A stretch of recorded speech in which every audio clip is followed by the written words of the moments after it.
नमस्कार। विधानसभा चुनाव 2023 सिंगरौली विधानसभा चुनाव प्रचार का अंतिम दिन, अंतिम तारीख। सिंगरौली विधानसभा की बात करें तो यहाँ पर भाजपा का सीधा मुकाबला कांग्रेस प्रत्याशी रेणु साह से नजर आ रहा है। रेणु साह जी हैं मेरे साथ बात करने के लिए। जी मैडम, क्या लग रहा है इस बार? अच्छा है। अच्छा, पब्लिक का रेणु साह को विधानसभा 80 कांग्रेस के प्रत्याशी को पूर्ण बहुमत मिल रहा है। जनता से बहुत सारा प्यार मिल रहा है। हम लोग उत्साह के साथ प्रचार में बिल्कुल लगे हुए हैं। बहुत अच्छा लग रहा है। क्या लग रहा है मैडम इस बार जो लहर है? कांग्रेस की लहर है। हमारी सरकार बन रही है, कमलनाथ जी मुख्यमंत्री बनेंगे और सिंगरौली की जनता भी यहाँ से विधायक, तीनों सीट की विधायक जिता करके कांग्रेस के खाते में देगी और कमलनाथ जी बिल्कुल मजबूती के साथ मुख्यमंत्री बन रहे हैं। क्या मुद्दे हैं? मैं सिंगरौली विधानसभा जो है काफ़ी इम्पोर्टेंट है। यहाँ पे सड़क, शिक्षा, रोजगार, स्वास्थ्य जो मूलभूत सुविधाएं हैं वो लोगों तक नहीं पहुँची हैं। तो उसको लेकर आप क्या सोचती हैं? क्या अगर आप आती हैं, जनता आपको चुनती है तो क्या करेंगी पहला काम? देखिए, मुद्दे तो बहुत है वैसे सिंगरौली में। 18 साल से भारतीय जनता पार्टी ने कोई काम ही नहीं किया। काम, मूलभूत सुविधा छोड़िए ना।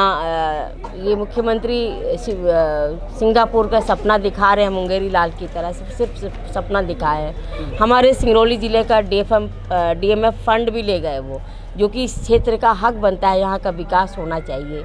तो मुद्दे की बात करेंगे तो 18 साल से सिंगरौली ने ठगा महसूस किया है बीजेपी गवर्नमेंट में। सब लोग परेशान हैं, महिलाएं, युवा, बुजुर्ग, कोई विकास का कार्य नहीं हुआ है। तो निवास जी हैं आपके, तो वो बता रहे हैं कि भाई बदलाव है, तो दूसरे प्रत्याशी आए हैं, उनसे लोग संतुष्ट नज़र आ रहे हैं। कह रहे हैं कि भैया जो पुराने प्रत्याशी से जिनसे दिक्कत थी वो तो उनका तो देखिए, आप जिनका नाम ले रहे हैं मैं बिना नाम के बताती हूँ ना। मेरे उनसे कोई कंपटीशन है। मेरा लड़ाई जो है वो भारतीय जनता पार्टी के मुख्यमंत्री शिवराज सिंह से है। उन्होंने सिंगरौली को पूरी तरह से सत्यानाश बर्बाद कर दिया है ना। प्रत्याशी की तो मैं गिनती ही नहीं करती हूँ। जब मेरी लड़ाई ये सीधे सरकार से है, उनके मुखिया से है, तो उनकी बातें करना बहुत तुच्छ बात होती है। तो मैं यही कहूँगी कि ये भ्रष्ट सरकार, ये भ्रष्ट प्रशासन के खिलाफ कांग्रेस की लड़ाई है। और कांग्रेस जो है पूरा अपना जो मिशन है पूरी टीम के साथ, और जनता भी साथ में है। जनता भी अब ये सोचने लगी है कि ये भारतीय जनता पार्टी को हम लोगों ने 18 साल मौका दिया और जिस तरह से इनका क्रियाकलाप रहा उससे पूरी तरह से जनता आक्रोश है। ना NH सड़क बनी, बिजली की स्थिति बहुत ही ख़राब है, बेरोजगारी यहाँ बहुत ज़्यादा है, बच्चे घर घर पढ़ के डिग्रियाँ लेके बैठे हुए हैं, कनेक्टिविटी का अभाव है। ट्रेन जहाँ जो शक्तिपुंज चलती भी थी उस ट्रेन में अब अडानी जी का कोयला चल रहा है, उनको रूट मिल रहा है। तो ये आप बताइए कि इन्होंने सिंगरौली जिला के साथ एक भद्दा मजाक किया है शिवराज सिंह जी ने, और ये सिंगरौली की जनता बर्दाश्त नहीं करेगी इसे।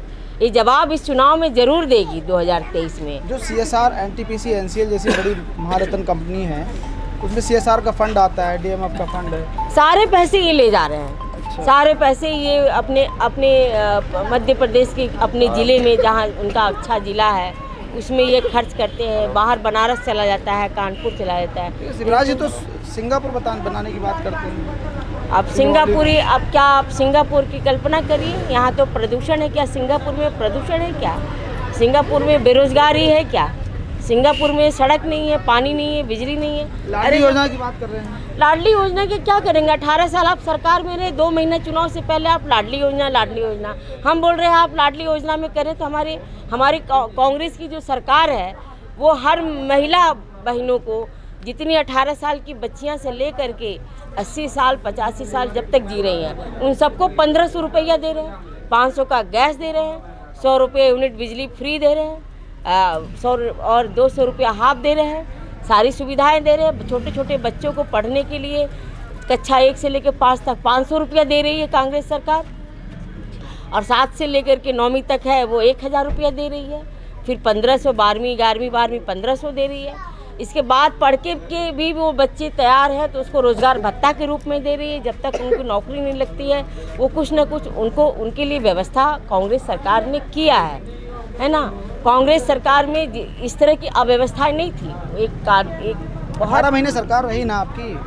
18 महीने कहाँ रही, 6 महीने तो लोकसभा बीच में आ गया। मान लीजिए 12 महीने की सरकार, 12 महीने की सरकार में कमलनाथ जी जिस तरह से तेज़ी से किसानों के लिए कर्जा माफ़ किए, वृद्धा पेंशन विधवा पेंशन है 300 को 600 कर दिए, बच्चियों की शादी करने के लिए जो 25,000 था वो 51,000 रुपया कर दिए। अरे क्या बोलते हैं, कहाँ शिवराज सिंह आसमान, सॉरी मैं क्षमा चाहती हूँ, कहाँ कमलनाथ जी आसमान है और कहाँ शिवराज सिंह ज़मीन है। उनके काम देख करके तो वो तो उनके कान और आँख खड़े हो गए। उन्होंने विधायकें खरीदने शुरू कर दी। अब विधायक खरीद करके वो अरे जब जनता ने उन्हें सत्ता शासन सरकार बना दी तो ये चोरी की तरह काहे के लिए सेंध मार के विधायक खरीद के सरकार गिलाए। उनको काम करने देती, आज फिर से जनता फिर से उनको हिसाब पूछती, लेकिन उनको डर हो गया कमलनाथ जी सरकार से। शिवराज सिंह को, भारतीय जनता पार्टी को डर हो गया, जिस तेज़ी से वो काम करने लगे। क्या नहीं काम कर रहे हैं, इतना बड़ा किसानों का कर्जा माफ़ करना। जब आपको पता है शिवराज सिंह के सरकार में, भारतीय जनता पार्टी की सरकार में 13,000 किसान आत्महत्या किए हैं। ये कोई मामूली बात नहीं है, उनको तो सज़ा होनी चाहिए शिवराज सिंह को। और हमारे सिंगरौली में तो हर दिन हादसे होते हैं, सड़क खून से लथपथ हो जाता है, बड़ी बड़ी कंपनियों की गाड़ी चलती है और यहाँ के लोग को कुचल देती है। तो क्या लगता है आपको, अगर आपको जनता चुनती है तो क्या मुद्दे रहेंगे, किस पे आप, क्या मैनिफेस्टो है आपका? मैं काम करना चाहूँगी, जनता मुझे आशीर्वाद दी, विधायक बनाकर भेजेगी तो मैं सबसे पहला काम करूँगी यहाँ के जो बेरोजगारी जो व्यवस्था है, बेरोजगारी जो यहाँ चरम सीमा पर सर चढ़ के बोल रहा है, मैं बेरोजगारी मुद्दे पर काम करना चाहूँगी। यहाँ आउटसोर्सिंग कंपनी है, यहाँ पावर हब बना दिए हैं, तो उस कंपनियों में यहाँ के लोगों को रोज़गार नहीं मिल रहा है। हमारे यहाँ की सिंगरौली के बच्चे डिग्रियाँ लेके उनके गेट पर घंटे घंटे खड़े रहते हैं, लड़ाई हो जाती है। माताएं हमारी सो नहीं पा रही हैं, वो बोल रही हैं मैडम सड़क बिजली पानी बाद में करिएगा, पहले हमारे बच्चों को रोज़गार की व्यवस्था करिए। तो ये हालात है। और तो और जिस तरह से युवा बच्चों को भारतीय जनता पार्टी की सरकार में चरस गांजा हीरोइन सब, ये सब पहले नहीं था। हमारा ज़िला, हमारा सिंगरौली ज़िला बहुत ही साफ स्वच्छ और बहुत ही सुंदर था। हम लोग सभी भाईचारा बना करके रहते थे, हम सभी लोग आनंद में रहते थे। लेकिन इन्होंने इस 18 साल में जिस तरह से प्रदूषण, बेरोजगारी, भ्रष्टाचार, 50% कमीशन खोरी में जिस तरह से ये सरकार काम कर रही है, जनता पूरी तरह से आक्रोश है, युवा आक्रोश है, महिलाएं आक्रोश है। कहाँ नहीं दिक्कत है, पूरी तरह से फेल है यहाँ पर भारतीय जनता पार्टी की सरकार। और जनता इस बार पूरा जवाब देगी, पूरा का पूरा जनता। क्यों भाई, ये सब जनते के लोग हैं, हम लोग जवाब देने के लिए तैयार बैठे हुए हैं। कितना इस बार कितना हाथ मजबूत है कांग्रेस का? वो पूरा मजबूत है, पूरा हम लोग मजबूत हैं, जनता मजबूत है, हमारा हाथ मजबूत है। मैं तो जनता से ही मजबूत हूँ, है ना। अच्छा, आप जैसे आप एक महिला हैं, महिला होने के नाते महिलाओं के लिए क्या करेंगे? महिलाएं प्रत्याशी, महिलाएं भी आपके साथ हैं, तो क्या करेंगी? महिलाओं के लिए क्या करेंगी? महिलाओं के लिए हमने बताया ना भाई कि उनके साथ लाडली नहीं, आप बार बार उस योजना को रिपीट क्यों करते हैं? आपको लग रहा है नहीं, आप हमको लग रहा है आप भी उनके एजेंट ही हैं। नहीं, आप बार बार घुमा के आप उसी पर अटक जाते हैं। अरे भाई 1500 रुपया उसके गुणगान कर रहे हैं वो लोग। 1500 रुपया, अरे भाई वो सरकार में है, कुछ करे। कर्जा लेकर के लाडली मैंने कर्जा लेकर के महिलाओं को दे रहे हैं, तो क्या दे रहे हैं? कितनी महिलाओं को मिल रहा है? हम तो नहीं लग रहा सब महिलाओं को मिलता है क्या? सब लोग को नहीं मिलता है, नहीं मिलता है। नहीं, आप नहीं मिल रहा है भाई, आप ऐसे मत, सबको नहीं मिलता है। उस योजना को बनाने के लिए इतना कागज भारतीय जनता पार्टी ने कर दिया कि 1,000 रुपया तो बनाने में कागज लग जाता है, और सबको नहीं मिल रहा है। लेकिन हमारे कमलनाथ जी की सरकार में जब सरकार बनेगी, कांग्रेस पार्टी की सरकार बनेगी, मुख्यमंत्री कमलनाथ जी बनेंगे, तो हमारी नारी सम्मान योजना चालू होगी। और वो 1500 रुपया सभी महिलाओं को 18 वर्ष से लेकर के जब तक वो जी रही हैं महिलाएं, सियानी हो जाए 80-90 साल की, तब तक। अरे कांग्रेस की योजना का कहाँ मुकाबला कर रहे हैं आप भाई, भाजपा की योजना का? सही बात है ना। हमारे नारी सम्मान योजना में सभी महिलाओं को उन्होंने वचन दिया है, वादे किए हैं। ये देखिए इनका वादा है, इनका वचन है ये। उन्होंने किया है कि मैं हर महिला को 1500 रुपया और 500 रुपये में गैस दूंगा। उन्होंने कहा है तो इसको करेंगे। और कांग्रेस की सरकार में 500 रुपये का गैस मिल भी रहा है। जिस स्टेट में हमारी गवर्नमेंट बन गई है उसमें ये योजना चालू है। तो निश्चित रूप में कमलनाथ जी जो आज जो भारतीय जनता पार्टी की योजना है उससे लाख बेहतर है। हाँ, हमारी 100 रुपये यूनिट बिजली फ्री दे रहे हैं। आज हमारे लोग बिजली के बिल से परेशान है कि नहीं? बताइए, बिजली के बिल से परेशान है। बिजली मिलती हो या ना मिलती हो, लेकिन बिजली के बिल से करंट लगता है। हमारे जनता को करंट लग जाता है कि नहीं, है ना? इतना बिल आता है कि लोग त्रस्त हो गए हैं। लेकिन मैं ये भी लड़ाई लड़ूंगी कि यहाँ की जनता को बिजली, क्योंकि सिंगरौली में बिजली बनती है, एनटीपीसी की बिजली बनती है। देश को आधे हिस्से की बिजली हमारे सिंगरौली से जाती है और हम देश का सबसे महंगा बिजली सिंगरौली के लोग ले रहे हैं। सबसे ऊर्जा राजधानी भी कहा जाता है। ऊर्जा राजधानी है, पावर हब है, लेकिन इसके बाद भी यहाँ बिजली जो है बहुत सबसे महंगा बिजली, देश की सबसे महंगी बिजली ले रहे हैं हम लोग यहाँ सिंगरौली में।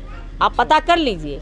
और इस बिजली में हम लोग एनटीपीसी है, ये सरकार का नियम है कि यहाँ के लोगों को मैंने जो बिजली जो रेट हम लोग को मिल रहा है उसके आधी दाम में हमको सिंगरौली की बिजली मिलनी चाहिए। तो आधी दाम छोड़िए साहब, हम लोग जो बिजली मिल रहा है हम लोग परेशान हैं। लोग मर रहे हैं, खेत बेच करके बिजली का बिल जमा कर रहे हैं, और तो और जैसे भी गल्ला बेच के बिजली का बिल जमा कर रहे हैं। भारतीय जनता पार्टी की सरकार ने जो बिजली बिल नहीं किया उसको जेल में भेजा है, जेल भेजने का काम किया है, जो कभी किसी सरकार ने, कभी कांग्रेस पार्टी ने ऐसा काम नहीं किया है। मुकदमे होते हैं, जेल भेजे जाते हैं। आप क्या बात करेंगे? तो हम तो यही कहेंगे कि पूरे हम सरकार से हम अपने लिए बिल्कुल हम यहाँ के मुद्दे के लिए काम करेंगे। आप लोग अभी तक नहीं भेजे कहीं, कहे नहीं भेजे। मीडिया वाले भी हमारे देश में किसान है ना, कहो किसान का बच्चा मीडिया वाले नहीं है, तो हमारी खेती पूरा चल रही है। तो क्यों मीडिया सरकार तो मीडिया वाले क्यों नहीं भेजे? इस लोग क्यों नहीं उपाधि के क्यों नहीं उसको फसल खा जा रही है गाय? मैंने फिर उसमें मिलकर हम लोगों की न दुर्गत करें। हमारा निवेदन ये है कि जल्दी से कांग्रेस सरकार कमलनाथ जी बनेगी तो गाय के लिए बाड़ा बनाएगी। 15 महीने की सरकार में बनाना शुरू कर दिया था कि गाय को वहाँ पर बाड़ा बना के रखेंगे। 2, 4, 5, 10 लोग को रोजगार भी मिलेगा और उनका सम्मान भी होगा। अभी जैसे ही हमारी कमलनाथ सरकार, कांग्रेस सरकार बनती है, वो उसको फिर से गौ माता का हमारे मैनिफेस्टो में है कि वो बाड़ा बनाएंगे और गाय जो घूम रही है बाहर सड़कों पे मर रही है और किसानों का जो चारा खा जा रही है और जो अनाज पूरा फसल रो रहे हैं हमारे किसान, पूरा फसल पूरे रात भर खा जा रहे हैं। तो उसके लिए कमलनाथ जी ने बाड़ा बनाने का किया अपने मैनिफेस्टो में, और 2 रुपया गोबर खरीदने का काम करेगी, जिससे हमारी जो महिलाएं हैं जो गोबर उठाती हैं उनको भी मिलेगा। गौमूत्र 5 रुपये लीटर वो भी खरीदेगी। तो हाँ, तो ये सब योजना है। गाय का भी सम्मान बढ़ेगा, किसानों को भी लाभ होगा, और गाय फालतू नहीं चरेगी तो किसान भी लाभ उठाएंगे, और जो हमारी जो बेरोजगार महिला है उनको भी 2 रुपया मिल जाएगा। तो हमारे कमलनाथ जी ने बहुत सारी व्यवस्था की है, आप क्या गिनती करेंगे। हम ये बोलेंगे कि वो सिर्फ मैंने हमारे मध्य प्रदेश नहीं, ये ऐसी योजना है कमलनाथ जी लाए हैं, आज नहीं तो कल देश का सबसे महत्वपूर्ण योजना में शामिल होगा कमलनाथ जी की योजना। और उसको देश में ही नहीं, उसको विश्व स्तर पर भी, उसको आज नहीं तो कल उसको विश्व के लोग भी पसंद करेंगे कि जिस तरह से कमलनाथ जी ने योजना बनाई है उसका तो कोई जवाब ही नहीं है। दूर दूर तक भाजपा नहीं है। और ना, और ये जो आप बार जो योजना शिवराज सिंह की बोल रहे हैं ना, लाडली वाली, तो ये इनकी योजना नहीं है। जब हमारे कमलनाथ जी ने 1500 रुपया नारी सम्मान योजना जब बना दिए, तब उसका नकल करके ये शिवराज सिंह नकल किया है, और नकल करके फिर ये बहनों की योजना दे रहे हैं। वो हमारे कमलनाथ जी से कंपटीशन करते हैं। अरे कहाँ कमलनाथ जी है और कहाँ जमीन पर शिवराज सिंह है, मुकाबला तो हो ही नहीं सकता है। सोच उनकी बहुत ऊंची है और बहुत। जय कमलनाथ। रेणु साहा जी, जिनका साफ तौर पर कहना है पार्षदगण सदस्यता ले रहे हैं। हाँ, मैं 2 मिनट में आज आपको ये खुशखबरी देने जा रही हूँ कि हमारे कांग्रेस परिवार में 2 पार्षद, भाजपा के पार्षद, परमेश्वर पटेल जी जो मोरवा के हैं, कौन नंबर वार्ड? 8 नंबर वार्ड, और पुष्पेंद्र प्रसाद शाह पूर्व पार्षद, ये दोनों भाजपा में ज्वाइन कर रहे हैं। आम कम्युनिस्ट पार्टी के पार्षद हमारे कांग्रेस पार्टी में हमने इनको ज्वाइन कराया है। मैं उनको बहुत बहुत बधाई देती हूँ कि इस चुनावी बेला में भाजपा के पार्षद योजना से, हमारे कमलनाथ जी की योजना से प्रभावित होकर के वो हमारे कांग्रेस पार्टी में शामिल हुए हैं और इस चुनावी में वो सहयोग अपना दे रहे हैं, अपना भी उसमें आवाज़ उठा रहे हैं। मतलब भाजपा के जो वो लोग हैं वो आपकी पार्टी में आ रहे हैं? बिल्कुल बिल्कुल, एक पार्षद कम्युनिस्ट का और 2 पार्षद भाजपा के हमारे कांग्रेस पार्टी में शामिल हुए। आप क्या पार्षद हैं? पार्षद थे, पूर्व पार्षद। क्या नाम है आपका? पुष्पेंद्र शाह। अच्छा पुष्पेंद्र जी, आप कांग्रेस को समर्थन दे रहे हैं जी। क्या, किस लिए, क्या करनी reason है? कथनी में जहाँ भिन्नता आ जाती है वहाँ आदमी को अपने रूट बदलने पड़ते हैं। अब हम लोग जनता की सेवा करने के लिए खड़े हुए आप हैं। भाजपा में थे पहले? जी। तो ये थे यहाँ की रेणु साहा जी, जिनका साफ तौर पे कहना है कि कांग्रेस का हाथ मजबूत है। आने वाली 17 नवंबर को चुनाव है। चुनावी ऊंट किस करवट बैठेगा ये देखना बड़ा दिलचस्प होगा। तब तक के लिए नमस्कार। कांग्रेस